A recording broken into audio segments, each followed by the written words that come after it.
कल बात हुआ था, इस बात पे चर्चा हो रही थी कि ज्ञान डिसेंडिंग है, मतलब अवरोह अवरोह नीचे, ऊपर से नीचे आता, ऐसी बात हो रही थी। और अगर अधिकारी व्यक्ति से ज्ञान प्राप्त करते हैं तो हमको धोखा नहीं होगा, ये बात थी। अब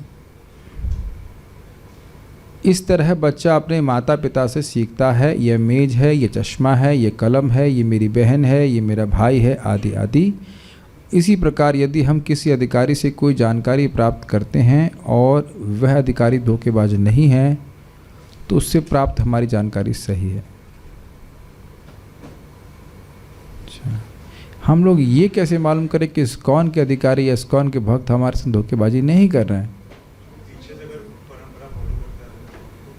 हमको ये कैसे मालूम चलेगा कि वो परंपरा को फॉलो कर रहे हैं?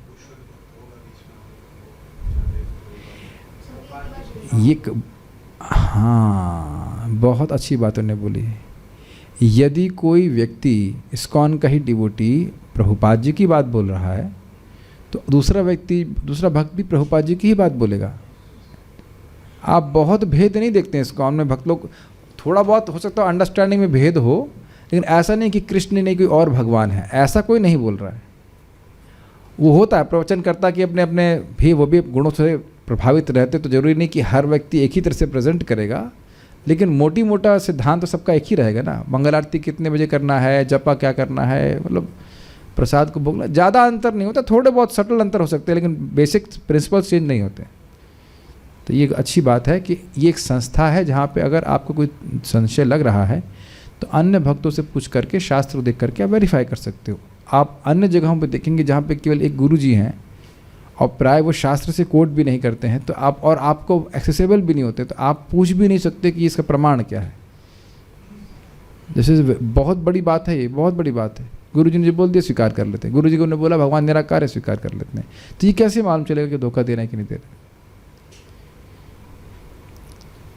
एक बड़ी रोचक बात हमारे क्या नाम है, हास्य नाम है उनका, हरि पार्षद प्रभु बता रहे थे कि प्रभुपाद जी की ही गीता यथारूप पहली नहीं है। ये काफ़ी इंटरेस्टिंग बात है। तो ये क्या अर्थ है? अर्थ ये है कि पूर्ववर्ती वैष्णव आचार्यों ने भी गीता यथारूप लिखी है। बलदेव विद्याभूषण पाद भी गीता की जो टीका लिखी है वो यथारूप ही है, वो भगवान के अर्थ को अलग नहीं कर रहे हैं। चक्रवर्ती पाद जो टीका लिखे हैं उनके गुरु महाराज, तो वह भी यथारूप लिखे हैं। ये जो मायावादी लोग हैं ये यथारूप नहीं लिखे हैं, या भक्ति ठाकुर जी टीका लिखे वह भी यथारूप है। यथारूप मतलब जो भगवान चाहते हैं क्या ना वही बताया। प्रभुपाद जी ने समावेश करके उसको प्रस्तुत किया है, तो वह भी प्रभुपाद जी यथारूप कह रहे हैं, आचार्यों की बात को चेंज नहीं कर रहे हैं। आप समझ ही रहे हैं इस बात को। तो ये बहुत बड़ा एडवांटेज है हमारे पास। ऐसा नहीं है कि कोई एक भक्त कुछ बोल रहा है तो उसको अधिकार है वो कुछ भी बोल देगा, ऐसा नहीं है। जैसे मैंने अभी ये बात बोली, ये लॉजिकल लगती कि नहीं, हाँ तो सही बात है। चक्रवर्ती पाद की टीका भी प्रभुपाद उसको रेफर करते हैं और वह भी यथारूप है। भगवान जो बोलना चाहते थे वही उसको प्रकाशित कर रहे हैं, ये नहीं कि मनगढ़ंत व्याख्या कर दे रहे हैं। Does that make sense?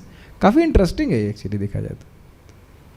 हाँ, इंग्लिश में और जिस तरह से प्रभुपाद जी ने प्रस्तुत किया ऐसा उसकी सामान्य व्यक्ति भी समझ पाए, ऐसी व्याख्या कोई नहीं कर पाया। क्या कह सकते हैं किसने की नहीं, ये भी बात है।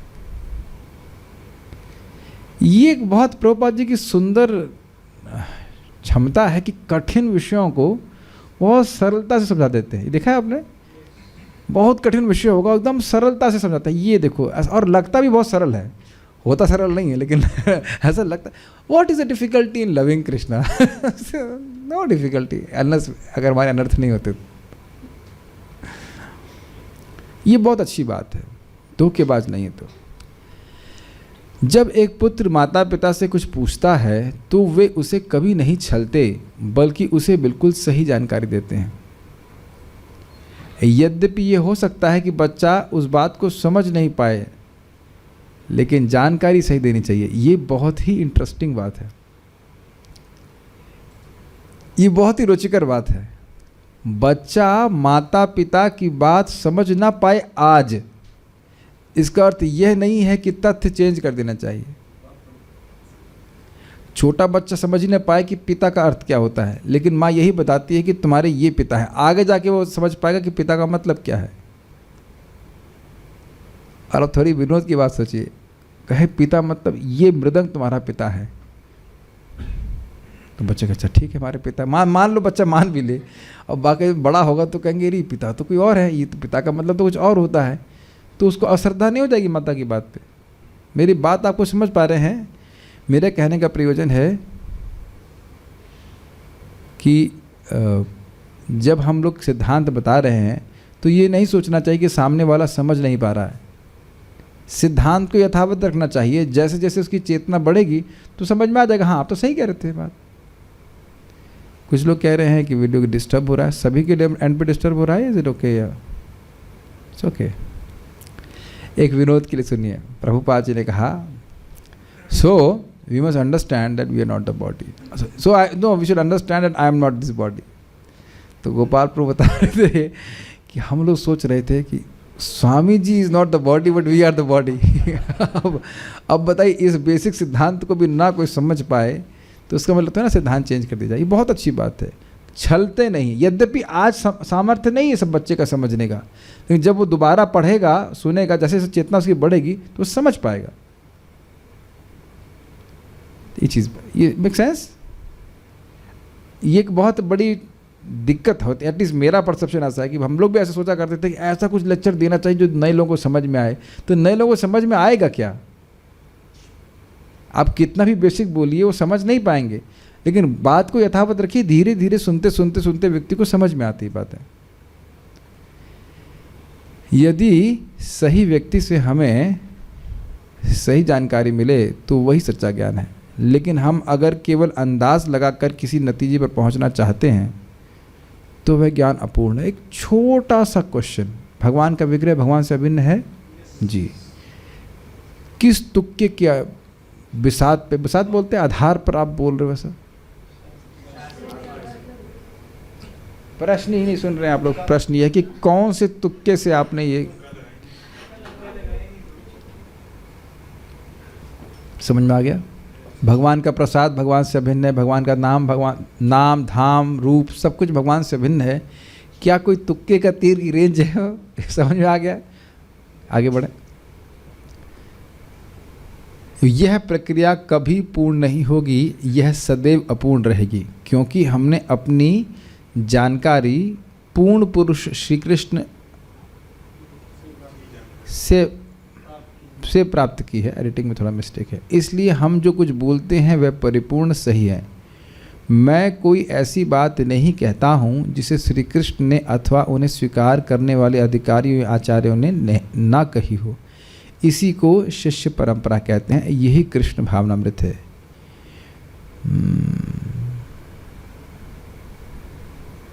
श्रील प्रभुपाद जी से पूछा गया था कि आपने क्या जादू किया, तो बोले मेरा जादू यही है, या मेरी गुणवत्ता, अगर मेरा कुछ क्रेडिट है तो ये है कि मैंने कुछ परिवर्तन नहीं किया है।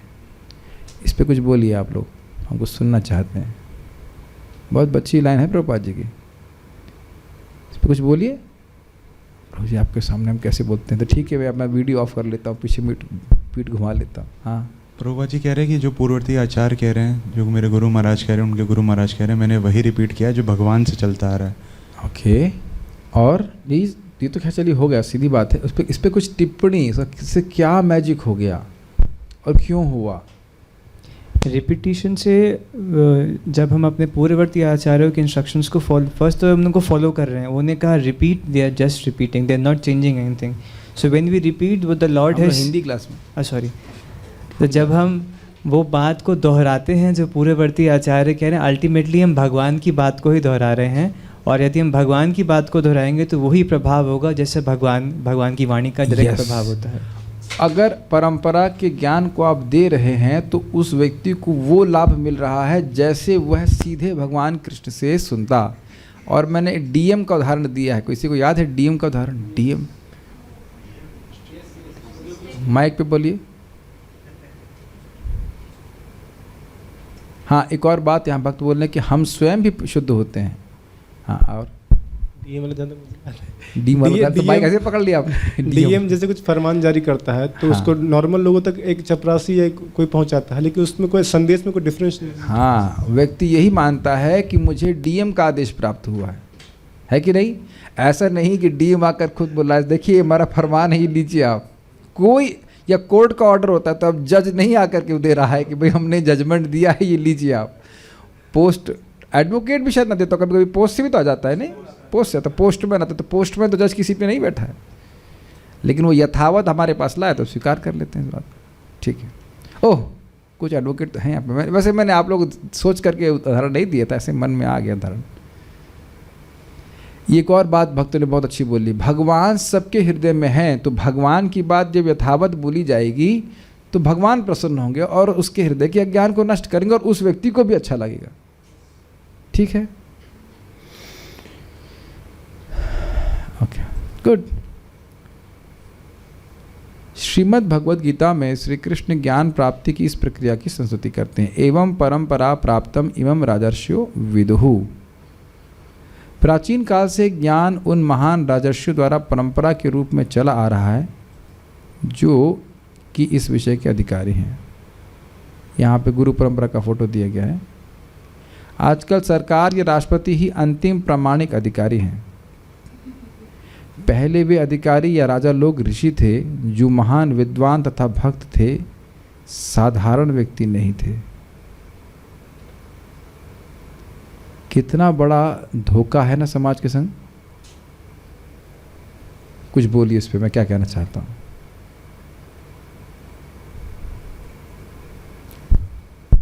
जब हम ऐसे लोगों से डायरेक्शन प्राप्त करना शुरू कर देंगे जो ब्राह्मणिकल नहीं है या जो सत्य का विवेचना नहीं जाते हैं, जिनकी सेंसेस कंट्रोल में नहीं है, जो शास्त्र के हिसाब से नहीं चल रहे हैं, तो एक हेडलेस सोसाइटी की तरफ हम जा रहे हैं और हेडलेस सोसाइटी नरकगामी होती है। यस, कितना लोगों को विश्वास है ना कि हमारा मतलब, मैं भारत की नहीं बात कर रहा हूँ, किसी भी देश का हमारा जो प्राइम मिनिस्टर है या प्रेसिडेंट है वो हमको सही दिशा में लेके जाएगा, तभी तो लोग चुनाव कर रहे हैं। और अद्भुत बात यह है कि स्वयं ही उनको कुछ अपने ही बारे में पता नहीं, जीवन की सफलता कैसे हो नहीं पता, बताइए कैसे लेके जाएंगे। इसीलिए कोई प्लान निकला है आज तक आत्म साक्षात्कार के लिए। गवर्नमेंट के जो लोग, हाँ सेक्रेटरी साहब जानते होंगे, गवर्नमेंट के जीडीपी बोलते हैं क्या, उसमें कितना परसेंटेज आत्म साक्षात्कार के लिए अलाउंस या जो भी कहते हैं दिया गया है। This is mind boggling. नहीं, हम कुछ गलत डेटा प्रेजेंट कर रहे हैं, हो सकता है आपको पता नहीं। Let me just check on Zoom. भाई कोई है, कोई जानकार, कोई रिसर्च करे इसके ऊपर कि आत्म साक्षात्कार के लिए भारत सरकार ने अपने जीडीपी का कितना परसेंटेज निकाला है। तो उत्तर तो यही होगा कि शायद नहीं, निश्चित रूप से जीरो। अब बताइए कैसे व्यक्ति राजा की पोजीशन पे बैठे हुए हैं।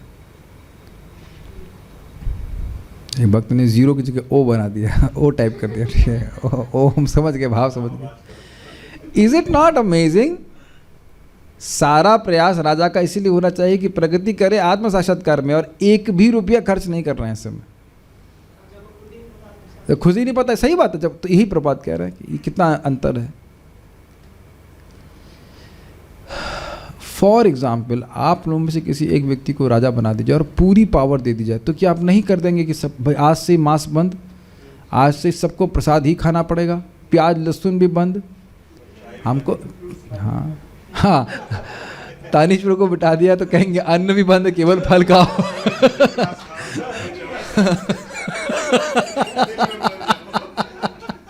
फिर तो हम लोग मर जाएंगे, फिर तो हम दूसरी जगह चले जाएंगे, दूसरे प्लेनेट पे चले जाएंगे शायद। ठीक है। नहीं, इतना तो नहीं, इतने कठोर नहीं है, अन्न तो खिलाएंगे। कितना सुखमय हो जाएगा ना एक ही दिन में पूरा जगत। अगर राजा चाहे तो कर सकता है।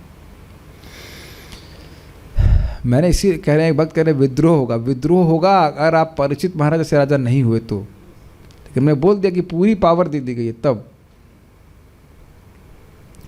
राजकाज का वह तरीका बहुत अच्छा था।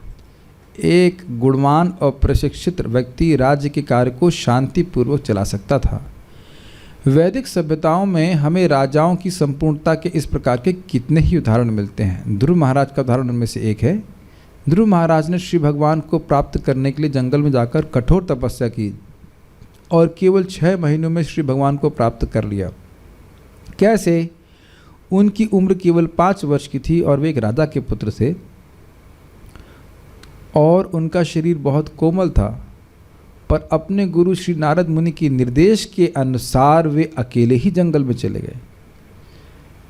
पहले 1 महीने में तो उन 3 दिन में एक बार फल तथा सब्जियां ही खाईं। फिर अगले 3 महीनों तक वे हर छठे दिन थोड़ा सा पानी पीते रहे। फिर अगले महीने हर 12वें दिन में वे केवल थोड़ी सी सांस लेते थे।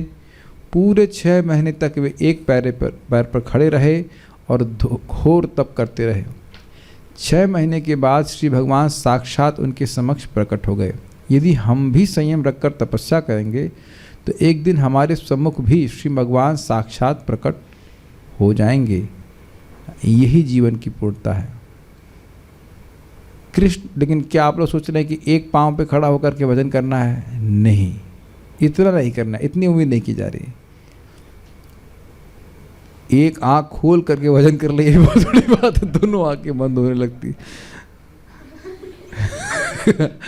तो हंसी इस बात पे आती है कि नहीं? एक आंख खोल जाए भजन में तो बहुत बड़ी बात है। कृष्ण भावनामृत आंदोलन तप पर आधारित है। अच्छा, ओके, अभी मैं समय दे रहा हूँ मीटिंग लीव करने के लिए। अब कठिन कठिन बातें आएंगी तो आप देख लीजिएगा, इसमें लिखा है। पर यह कठिन नहीं है। हम अपने अनुयायियों को अनैतिक यौन संबंध रखने के लिए मना करते हैं। हम यौन संबंध को समाप्त नहीं करते बल्कि उसे नियमित करते हैं। हम खाना बंद नहीं करते बल्कि उसे नियमित करते हैं। नियम से 3-4 बार जरूर खाने के लिए बोलते हैं। नहीं, वैसे देखिए मोटा मोटी 2 बार बहुत होता है। बहुत भूख लग रही है तो रात में खाना नहीं चाहिए। अब क्या बोल सकते हैं, इतना नियम होना चाहिए, नियम से खाना चाहिए, ठीक है। हम कृष्ण प्रसाद या कृष्ण को पहले अर्पित किया गया भोजन ग्रहण करते हैं। हम यह नहीं कहते कि खाना मत खाओ, किंतु हम कहते हैं कि मांस मत खाओ। इसमें क्या कठिनाई है? अरे मांस नहीं खाएंगे तो मांस कैसे बढ़ेगा, ऐसा कुछ लोग बोलते हैं। वैसे कभी भी कोई बोले तो बोल देना, कहते हैं प्रोटीन नहीं मिलेगा। लेकिन कौन सोयाबीन होता है ना, क्या उसमें 16 गुना प्रोटीन होता है।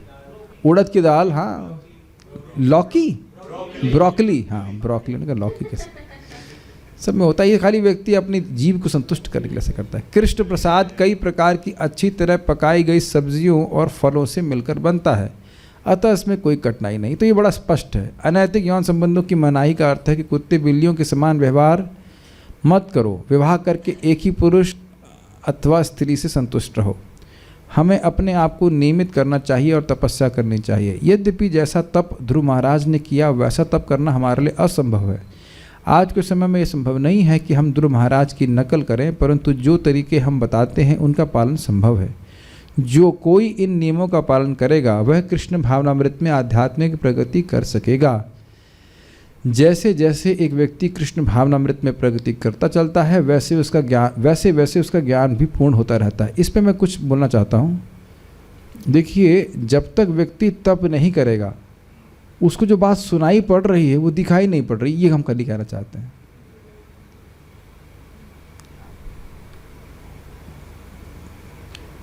और जैसे जैसे आप तप करते रहेंगे, यद्यपि तप मतलब आपको अच्छा नहीं लग रहा है, कुछ सुनाई पड़ रहा है, तप मतलब ही है कि आपको अच्छा नहीं लगेगा, मतलब ही है कि ऐसी वस्तु कुछ ग्रहण करना जो अच्छी नहीं लगे लेकिन अच्छी है।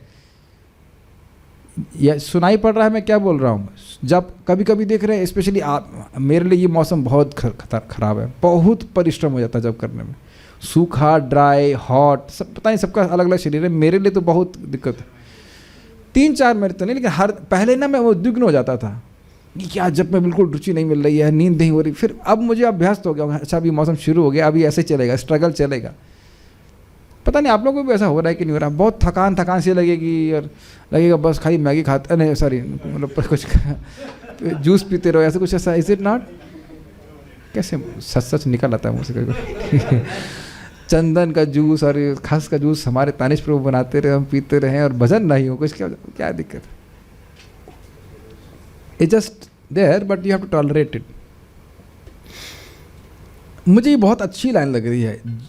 तप करने से व्यक्ति का ज्ञान भी पूर्ण होता है। जो बोला गया कि जगत दुख का घर है, वो दिखने लगता है कि दुख का घर है। ऐसा लगता है, बहुत सिंपल बात रूपा जी कह रहे हैं, ये शरीर दुख देने के लिए ही बनाया गया है। सुना है ना कई बार? और फिर आपको दिखने लगता है कि हाँ भाई ये दुख देने के लिए, कभी आँख में दर्द, कभी कान में दर्द, कभी पेट में दर्द, कभी कुछ हर दिन कहीं ना कहीं कुछ ना कुछ कष्ट देता ही रहता है। जब शरीर इतना कष्ट दे रहा है तो हम क्यों ना शरीर को थोड़ा कष्ट दे, बदला लेना चाहिए कि नहीं। शरीर कहेगा अरे इतना बढ़िया कूलर, आप लोगों ने देखा है, आज मैं रोज़ देख रहा हूँ 3:15 बजे इतना बढ़िया ठंडी हवा आती कूलर से, 3 बजे शुरू होती है, इतनी बढ़िया कि लगता है कि बस अगर कहीं स्वर्ग है तो हम ही अस्तु यहीं पे है, यही हमारा बेड है और सोए जम के, है कि नहीं।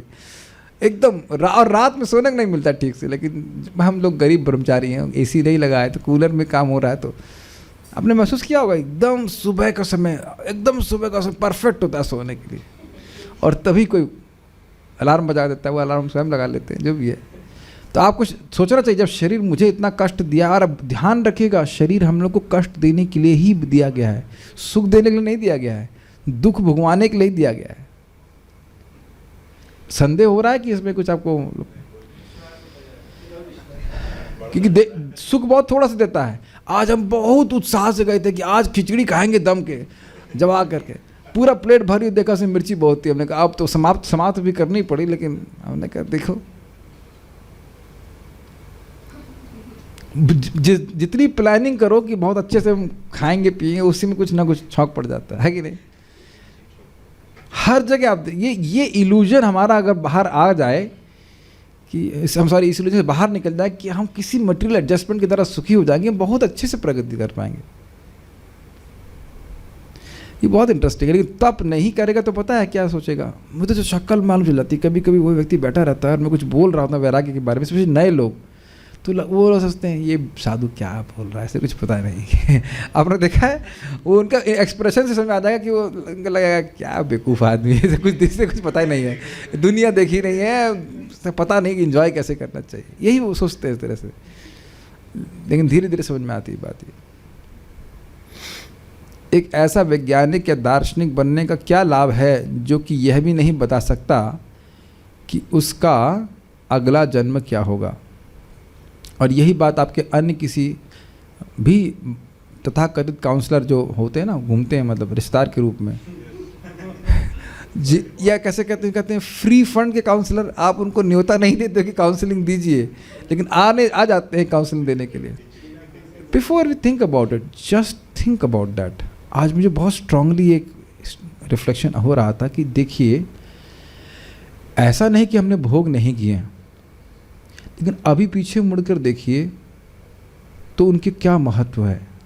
किसी दिन आपने आइसक्रीम खाई कि नहीं खाई, या गुलाब जामुन मिला या नहीं मिला, अब आपके जीवन में क्या महत्व है। गोइंग फॉरवर्ड फ्रॉम हियर, यहाँ से आगे बढ़े हैं तो पीछे मुड़कर देखेंगे तो उनका क्या महत्व है। और आप देख रहे हैं कि उस समय उन वस्तुओं के लिए हमने कितना महत्व दिया, जो भी इंद्रिय तृप्ति हमने करी, आहार निद्रा भय मैथुन जो कुछ भी है, इसका क्या महत्व रहा। अभी भी व्यक्ति अगर इस बात को समझ ले, जिस भी उम्र का है, तो वो देखेगा कि मुझे किस चीज़ को महत्व देना है। और शायद हर भक्त समझेगा कि मैं भक्तों के संग में आया, मुझे भगवान के बारे में सुनने को मिला, भक्ति करने को मिला, कितना अच्छा हुआ मेरे साथ।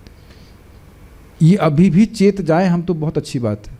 देखिए, सुनने वाली बात तो है अलग, लेकिन आप मेरी बात कुछ समझ पा रहे, इट्स नॉट दैट सिंपल जो मैं बात कह रहा हूँ। जो कुछ भी आपने आज तक सोचा था कि हमको ये इंद्रिय तृप्ति मिल जाए तो हम सुखी हो जाए, वो मिली भी होगी, और आप पीछे मुड़कर देखेंगे उसकी कोई वैल्यू नहीं है अभी। और फिर आगे एक्सटेंड कीजिए, अभी कोई व्यक्ति मर रहा हो आपके यहाँ, कोई रिश्तेदार या बूढ़ा कोई व्यक्ति मर रहा हो, तब उसकी ज़िंदगी को देखिए, उसने खाने पीने के लिए कितना समय अपना लगाया ना, हम ऐसे खाएंगे वो खाएंगे, अब उसकी ज़िंदगी में उन चीज़ों का क्या महत्व है। और ये बात शास्त्र से है। दुर्योधन जब मरने वाले थे तो वो बोल रहे थे कि ऐसा कोई भोग नहीं है जो मैंने नहीं भोगा हो, लेकिन मैं संतुष्ट नहीं हुआ। Make sense. रजोगुण हमको इस प्रकार से देखने नहीं देता है, लेकिन we must understand this. Krishna Bhavanamrit के ये अनुयायी बड़े आसानी से बता सकते हैं कि उनका अगला जीवन क्या होगा, श्री भगवान क्या हैं, हम क्या हैं और श्री भगवान के साथ हमारा संबंध क्या है। इनका ज्ञान संपूर्ण है क्योंकि ये ज्ञान की सही किताबें जैसे श्रीमद् भगवद गीता और श्रीमद् भागवतम से पढ़ रहे हैं। ये हमारा तरीका है, ये बहुत आसान है। कोई भी व्यक्ति इसे स्वीकार करके अपने जीवन को सफल बना सकता है। यदि कोई यह कहे कि मैं शिक्षित नहीं हूँ, और पुस्तकें नहीं पढ़ सकता हूँ तो उसके लिए भी ऐसी संभावना है जिससे वह अपने जीवन को सफल बना सकेगा। वह केवल श्री भगवान के नाम हरे कृष्ण का जप कर सकता है। अब देखिए, इसमें तो हम लोग, मैं जानबूझ करके इन प्रवचनों को भी रिकॉर्ड कर रहा हूँ कि प्रभुपाद जी के ग्रंथ उन लोगों के पास भी पहुँचे हैं जो पढ़ना नहीं जानते। हमारे ग्रुप में एक भक्त है, उनको पढ़ना नहीं आता है, लेकिन आप जानते हैं बहुत से लोग पढ़ना नहीं जानते हैं लेकिन वो भाषा समझ लेते हैं। और आप आश्चर्य करेंगे कि वो भक्त प्रवचन सुन करके वो ये नहीं जान रहे कि क्या लिखा है। इट्स अमेजिंग इतना, वो पढ़ नहीं सकते क्या लिखा है, लेकिन वो प्रचार भी करके आए गाँव में। That's amazing. यहाँ तक कि तुम्हें मिला, रूपानुका प्रभु हमारे हैं, उनके ग्रुप में एक माता जी अंधी हैं और वह प्रचार कर रही हैं। नाउ सी, आप सुनोगे, वो एक भक्त भी तो हैं, रामभद्राचार्य जी जो हैं, महान संत हैं, हाँ, राम कथा करते, वो भी अंधे हैं, वो केवल सुन सुन करके सीख लिए। तो ये भी एक सुविधा दी जा रही है कि प्रभुपाद जी ग्रंथों को, उनकी वाणी को व्यक्ति सुन सके। हम लोग बोल बोल के पढ़ ही तो रहे हैं, पढ़ के कुछ चर्चा कर लेते हैं, बाकी पढ़ते फिर आगे निकल जाते हैं, आगे बढ़ जाते हैं। सुनने का बहुत बड़ा प्रभाव है। सभी को भक्ति का मौका है, ये कहने का अर्थ है। श्री कृष्ण ने हमें एक जिह्वा और 2 कान दिए, चेक कर लीजिए, ठीक है, ओके। और हमें ये जानकर आश्चर्य हो सकता है कि श्री कृष्ण को आँखों के द्वारा नहीं बल्कि जिह्वा के द्वारा जाना जाता है। ये बड़ी इंटरेस्टिंग बात है। जिह्वा के बाद दूसरी इंद्रियों का क्रम आता है, पर सब इंद्रियों में जिह्वा प्रमुख है। हमें चाहिए कि हम अपनी जिह्वा को नियंत्रित करें। अतः श्री कृष्ण नामादि न भवेद ग्राह्यम इंद्रिय सेवोन्मुखे ही जीवादौ स्वयमेव स्फुरतः। भौतिक इंद्रियों से कृष्ण समझ में नहीं आते, लेकिन आदौ जब जीव सेवोन्मुख होता है कि मैं भगवान की सेवा करूं, और उसका प्रारंभ होता है जीव से हरे कृष्ण मंत्र जप करके और उनका प्रसाद ग्रहण करके, तब धीरे धीरे भगवान अपने आप को प्रकट करते हैं। स्वयमेव स्फुरतः। अब ये लाइन इतनी सुंदर है कि क्या कहा जाए। स्वयमेव स्फुरतः, स्वयं एव, अपने आप, स्फुरतः। अगर आप बार बार हरे कृष्णा कृष्णा कृष्णा हरे हरे, हरे राम राम राम हरे हरे, ये और करते हैं और भगवान का प्रसाद ही खाते हैं, तो हमारे चित्त में भगवान का ज्ञान स्वयमेव स्फुरतः। Got it? कुछ सुनाई पड़ रहा है कि कितना एनकरेजमेंट वाला शब्द वाक्य है ये। बारंबार कोई नाम उच्चारण कर रहा है, बारंबार भगवान का प्रसाद ग्रहण कर रहा है, तो भगवान की बात उसके हृदय में स्फुरित होने लगेगी। क्यों? मता स्मृतिर्ज्ञानम अपोहनम च। आप भगवान को प्रसन्न करने वाला सर्वश्रेष्ठ यज्ञ कर रहे हैं, तो भगवान स्वयं ही माया का जो आवरण है, अज्ञान है, वो नष्ट कर देते हैं। बहुत सिंपल विज्ञान है। इतना तो समझ में आने लग गया होगा कि भौतिकतावादी जीवन अच्छा नहीं है। Is it not? कोई भी भक्ति जब कर रहा है तो समझ में इतना तो आता ही है। Is it? बात है। अब प्रश्न उठता है, इसे नियंत्रित कैसे करें? किसे? जीव को। केवल हरे कृष्ण का जप करने और कृष्ण प्रसाद ग्रहण करने से यह जिह्वा नियंत्रित हो सकती है। एक रुचिकर बात चक्रवर्ती बात कहते हैं कि देखिए, अन्य इंद्रियों को उनका भोजन नहीं देंगे तो शांत हो जाती हैं। आँख को रूप नहीं देंगे कुछ भोग का तो शांत हो जाएगी। लेकिन जीव की बड़ी दिक्कत क्या है कि अगर आप उसे खाने को नहीं देंगे तो उसकी भूख और बढ़ जाएगी। तो इसलिए क्या करना है? भगवान का प्रसाद देना है, लेकिन मॉडरेट क्वांटिटी में।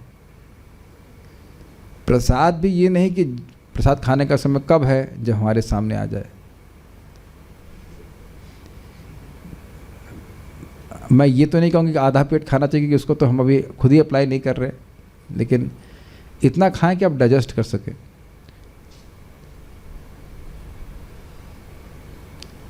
सिद्धांत तो ये बोलता है, हम तो अप्लाई नहीं कर पाते इतना, लेकिन मैं वो चीज़ नहीं बोलना चाहता हूँ जो मैं खुद ही ना कर पाऊँ। लेकिन एक बड़ी रुचिकर बात है जो हम अप्लाई तो नहीं कर रहे, हमको बहुत अच्छी लगी थी। परम पूज्य राधा रमण महाराज अभी क्लास दे रहे थे, कह रहे थे शास्त्र कभी ज़्यादा खाने वालों की प्रशंसा नहीं करता है, शास्त्र कम खाने वालों की प्रशंसा करता है।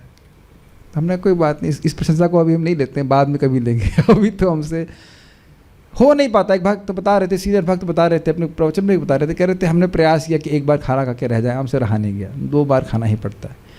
ये जैसे जैसे आपकी भक्ति में प्रगति होती है वैसे वैसे ये सब कम होता है, लेकिन हाँ कुछ कंट्रोल करना चाहिए। ये नहीं है कि अब जब भी खाने का समय हो, मतलब जब भी खाना दिख जाए तो खाने का समय हो जाए, ये नहीं करना चाहिए। और ना ही दूसरों को प्रसन्न करने के लिए ऐसा करना चाहिए कि वो अप्रसन्न हो जाएंगे तो खा लेंगे, आपका पेट अप्रसन्न हो जाएगा। सार्वभौम प्रभु बड़ा सुंदर सिखाए थे इस पर, कह रहे थे कि देखो भाई, मान लो कोई आपके घर में खाना बना और कोई एक गेस्ट आ गए, तो कहें चलो चावल बढ़ा दो इसमें, तो अब दाल में थोड़ा पानी बढ़ा दो तो नहीं, चावल बढ़ा दो कि बोल रहे थे, चावल बढ़ा दो। तो अब चावल आधा पक रहा है, उसमें अपने चावल और बीच में डाल दिया तो चावल तो नहीं पकेगा ना। उसी तरह से खाना बन रहा है आपका, मतलब खाना पच रहा है, खाना खा लिया, उतने में फिर बीच में डाल दिया, फिर बीच में डाल दिया, तो ये कचमच हो जाएगा। गलत तो नहीं बोल रहा हूँ? बहुत बीमारी बढ़ जाती है, बता रहे हैं। तो ये कम, इससे बीमारी बढ़ती है और व्यक्ति को ऐसा नहीं करना चाहिए। कोई भी व्यक्ति भगवान से, ये आपने देखा है लोग ट्रेन में ऐसा करते हैं हाँ मतलब ऐसा लग रहा है जैसे कि मतलब कोयले वाली ट्रेन है तो फूक फूक के वो चला रहे हैं। हाँ सही बात। कोई भी व्यक्ति यहाँ पर हमारा तो बड़ा विनोद करते हैं, कहते हैं टाइम पास मूंगफली टाइम रुक गया है, मूंगफली खाएंगे तो टाइम पास होगा। कोई भी व्यक्ति भगवान श्री कृष्ण को इंद्रिय बोध अथवा कोरे तर्क के द्वारा नहीं जान सकता, वो इंद्रियों के परे हैं। यह संभव नहीं है क्योंकि श्री कृष्ण इतने महान हैं कि वे हमारी भौतिक इंद्रियों की परिधि से परे हैं, लेकिन उन्हें समर्पण के द्वारा समझा जा सकता है। इसलिए भगवान श्री कृष्ण हमें इस विधि के पालन की सलाह देते हैं। सर्वधर्मान परित्यज्य माम एकम शरणम व्रजः। अब एडिटर साहब को थोड़ा स्लो ठीक से रखना चाहिए। एडिटर साहब दिख रहे हैं क्या मेरे को? एडिटर साहब गायब हो गए यहाँ पे। ठीक है, तो अगली बार एडिटर को डांट लगाएंगे। हाँ दिख गया, एडिटर साहब दिख गए। ठीक है ठीक है, अभी आज नहीं डांट रहे, पोस्टपोन कर देते हैं कल के लिए। अर्थात धर्म की सब विधियों को छोड़कर केवल मुझे समर्पित हो जाओ। भाई देखो, श्लोक ही ठीक से नहीं लिखा रहेगा, श्लोक को अप्लाई करना कठिन है और लिखे भी ना जाए ठीक से तो फिर दिक्कत हो जाएगा। तो कहेंगे हमारी गलती नहीं, श्लोक ठीक से लिखा नहीं गया इसलिए हम शरण में नहीं गए। लेकिन देखिए बहुत सिंपल इसका अर्थ है। शरण में जाने का अर्थ है, समर्पण करने का अर्थ है कि हम अपने हिसाब से नहीं चलेंगे भगवान, हम आपकी इच्छा के साथ चलेंगे। Okay, simple. इस जगत में भी तो आप किसी की शरण में जाएंगे तो यही बोलेंगे ना कि हम आपकी शरण में हैं, आप जैसा बोलेंगे वैसा करेंगे। फिर वही उदाहरण आ जाइए, नाई वाला। नाई के पास आए अपने बाल कटवाने के लिए या जो भी दाढ़ी बनवाने के लिए, तो नाई कहता है सीधे गर्दन मत हिलाइए, गर्दन मत हिलाना। तो वहाँ शरणागति है कि नहीं? ओबीडियंस है कि नहीं? सिंपल सी बात। हमारी बीमारी यह है कि हम विद्रोही हैं। बहुत सुंदर बात, उसको संस्कृत में कहा जाता है स्वैर आचरण। हम मन मर्जी से चलना चाहते हैं, कोई बात मानना नहीं चाहते। कल मैं तनिष प्रभु को बोला था, प्रभु जी बहुत हो गई दवा और नहीं करना है। तो प्रभु जी थोड़ा क्रोधित हो गए थे हमसे, कहते हैं फिर भी। लेकिन एक्चुअली फिर बाद में मैंने रिफ्लेक्ट किया, इतने प्यारे प्रभु जी हैं, पूरा पुर्ची बना करके दे देते, खाली फाँकना है। फाँकने में क्या दिक्कत है? करते रहो दवा, क्या दिक्कत है? Then I was reflecting is not only with this medicine, with anything I don't want to persevere. Basically that is a problem. किसी भी चीज़ के प्रति हम परसीवियर नहीं करना चाहते हैं, बहुत जल्दी छोड़ देते हैं। कृष्ण भावना में भी ऐसा हो सकता है। हाँ ठीक तो है, हो गया, क्या अब इतना 16 माला के लिए इतना प्रयास करने की क्या ज़रूरत है? ये दृष्ट है, ये दृष्ट है। भगवत प्रेम प्राप्त किए बिना भी व्यक्ति अब इस मोड में आ जाता है। वो इस मोड, समझ रहे हो? ठीक है, अब चल रहा है, हो जाती माला 8, 9, 10, 11 बजे तक, 12 बजे तक, क्या दिक्कत है? You should always press the struggle mode. वो स्ट्रगल मोड हमेशा बना रहना चाहिए। कभी, समझते हैं, standing on the tips of the toes, इसका अर्थ समझते हैं? नहीं समझते इसका? एकदम सजग, हर दिन सजग रहना चाहिए। उत्साह, निश्चय, धैर्य, इस प्रकार से रहना चाहिए। अब मेरी बात समझ रहे हैं? ये क्यों मैं ये रोज करूं, क्यों मैं ये रोज जब करूं, या जैसे ये भावना रहती है बद्ध जीव, क्यों ये नियम पालन करूं? अरे इसकी बात छोड़ दीजिए, लोग प्राणायाम करते हैं, एक्सरसाइज करते हैं, वो भी 4 दिन के बाद एक चीट डे आ जाता है। आज मेरा बिल्कुल मन नहीं कर रहा था, आज छोड़ो, आज नहीं करना है। मैं बार देख रहा था ये मन की बीमारी, आप लोगों ने ऐसे महसूस किया है? कोई भी नियम पालन करने में मन ऐसे कहता है छोड़िए आज करने में, आज छुट्टी मार दो, क्या होता है? हर दिन के जप से, हर महामंत्र से, हर नाम से हमारे अंदर में कोई परिवर्तन आ रहा है कि नहीं? कभी इस रिलीजन में नहीं फंसना चाहिए। हम विद्रोही, हम सुनना नहीं चाहते। हम या कहेंगे इससे क्या फ़र्क पड़ता है, अब चने बाहर खा लिए, भाई तो बड़ी गलत बात है। मान लो कहीं अग्नि में पके हुए चने खा लिए हमने, उससे क्या नुकसान है? भगवान को नहीं अर्पित तो क्या बात है, इतना बुरा मानेंगे क्या? इस तरह से माइंड हमको प्रीचिंग करता है जी। यस, हद हो गई। क्या एक हम पिक्चर नहीं देख सकते 2 घंटे की? इतना भी अधिकार नहीं अपने जीवन में। I am serving by choice, it's not बंधा मजदूर नहीं है। क्या है ये? हम कमाते हैं इसका नेट का पेमेंट हम खुद किए, दूसरे से डोनेशन लेकर नहीं दिए। ऑल दिस थिंग्स एक्चुअली कम, ये मजाक लग रहा होगा, लेकिन जब भी हम इंद्रिय तृप्ति करना चाहते हैं तो इसी भावना से भावित है ना कि हमें देखने वाला कौन है, ये मेरी इंद्रियां हैं, इसका उपयोग मैं करूंगा। Is it not? सिंपल सी बात है। ये कहते हैं मुंह पे अगर सीधे बोल दिया जाए ऐसे। सीधी बात ये है कि जब हम इंद्रिय तृप्ति करना चाहते हैं तो हम भूल जाते हैं कि इंद्रिय हमारी नहीं है। ये भूलना जरूरी है। What do you think? हम किसी को अधिकारी मानने के लिए तैयार नहीं हैं, फिर भी प्रकृति इतनी शक्तिशाली है कि वह किसी न किसी अधिकारी को हमारे ऊपर थोप ही देती है।